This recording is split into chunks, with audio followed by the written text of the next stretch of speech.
Welcome back everyone. So বন্ধুরা, গত পর্ব পর্যন্ত আমরা আমাদের এই সাইটওয়্যার গেট সাইটওয়্যারটা নিয়ে কাজ করেছিলাম। সো আজকে আমরা দেখবো আমাদের সিঙ্গেল ডট পিএইচপি টা নিয়ে কিভাবে কাজ করতে হয়। সো আমি আমাদের এখানে যদি যাই, এরপর এটাকে যদি রিলোড দিই বন্ধুরা, সিম্পলি দেখতে পাবেন। আমি যদি আমাদের ওয়েবসাইটটাকে প্রথমে ভিজিট করি, একদম যে রুট, ওকে, লোকাল হোস্ট স্ল্যাশ আমাদের ফোল্ডার নেম। ওকে, আমি এখন যদি এখানে ক্লিক করি, আমাদের সিঙ্গেল ডট পিএইচপি, আমাদের যে সিঙ্গেল পেজটি রয়েছে পোস্টের, সেখানে নিয়ে যাচ্ছে। বাট আমাদের সিঙ্গেল ডট পিএইচপি তে যা যা থাকার কথা তা কিন্তু সেই বিষয়গুলো কিন্তু নেই। ওকে, সো আমরা যদি আমাদের ডেমো সাইটটাতে দেখি, এখানে দেখতে পাবো ডেমো সাইটটাতে অনেক কিছু রয়েছে। ওকে, এই বিষয়গুলো কিভাবে করতে হয় আপনারা অলরেডি অনেকে জানেন, তাও আমি এখানে দেখিয়ে দিচ্ছি। সো সিম্পলি আমি এখানে এখন আমাদের কোড এডিটরে ব্যাক করব। এরপর এখানে আমাদের থিমের ভেতর আমরা একটা সিঙ্গেল ডট পিএইচপি নামে ফাইল ক্রিয়েট করব। সিম্পলি এখানে সিঙ্গেল ডট পিএইচপি, ওকে, সিঙ্গেল ডট পিএইচপি নামে ফাইল ক্রিয়েট করলাম। সো এখন যে কাজটা করব, আমাদের যে single dash blog dot HTML যে এইচটিএমএল ফাইলটা রয়েছে, এখান থেকে সব কন্ট্রোল এ চেপে কন্ট্রোল সি দিয়ে কপি করে নিয়ে এসে এখানে পেস্ট করে দেব। ওকে, সো এখন আমি single dash blog dot HTML এটাকে কেটে দেব। এরপর আমি এখন যে কাজটা করব সেটা হচ্ছে আমাদের ইনডেক্স থেকে আমি গেট হেডার এটাকে নিয়ে এসেছি। এরপর আমরা সিঙ্গেল ডট পিএইচপি তে আমাদের যে হেডার যতটুকু হবে সেটা কেটে দিয়ে, আমাদের এইচটিএমএল মার্কআপটা কেটে দিয়ে আমরা এই ফাংশনটাকে বসিয়ে দেব। ওকে, সো সিম্পলি আমি পুরোটাকে কেটে দিচ্ছি। এরপর আমি নিচে চলে যাচ্ছি, এরপর গেট ফুটার। ওকে, সো এরপর আমি একদম নিচে যাচ্ছি। অলরাইট, সো আমি এখন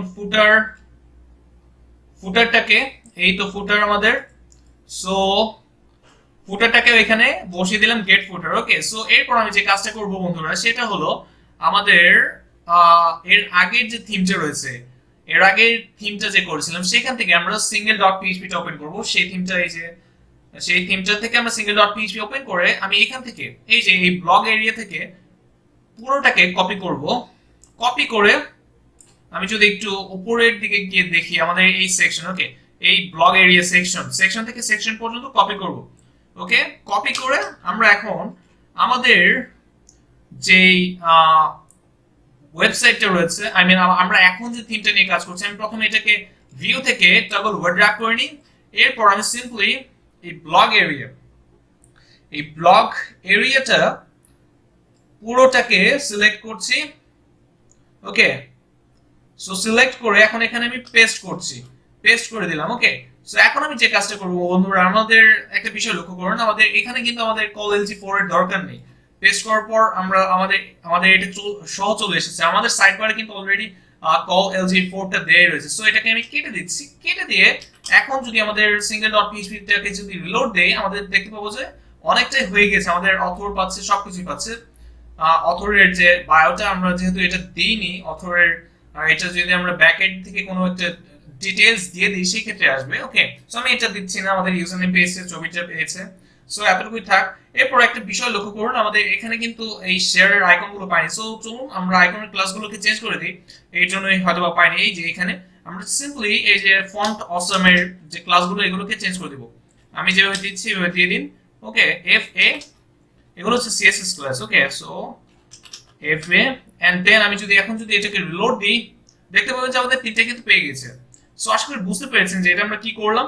সো ইনশাআল্লাহ পরবর্তী পর্বে আমরা কমেন্ট যে ফর্মটা, এটা নিয়ে কিভাবে কাজ করতে আপনারা সবাই জানেন। তারপর আমি আপনাদেরকে দেখিয়ে দেবো আবারও ঠিক এইভাবে আগের থিমটা থেকে কপি পেস্ট করে নিয়ে এসে আপনাদেরকে সবকিছু বুঝিয়ে দেবো। ওকে, মানে এইটাকে ডিজাইন করে স্টাইল করে ফেলবো।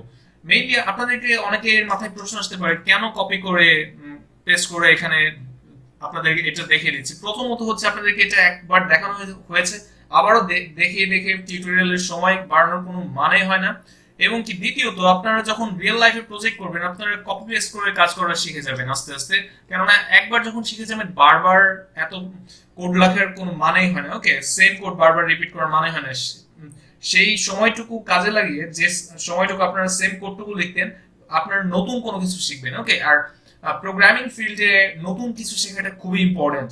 একই জিনিস বারবার লেখার চেয়ে নতুন কিছু শেখাটা খুবই ইম্পর্টেন্ট। এই কথাটা সবসময় মাথায় রাখবেন। ওকে, সো সবাই ভালো থাকবেন, সুস্থ থাকবেন। দেখা হবে ইনশাআল্লাহ পরবর্তী পর্বে। আল্লাহ হাফেজ।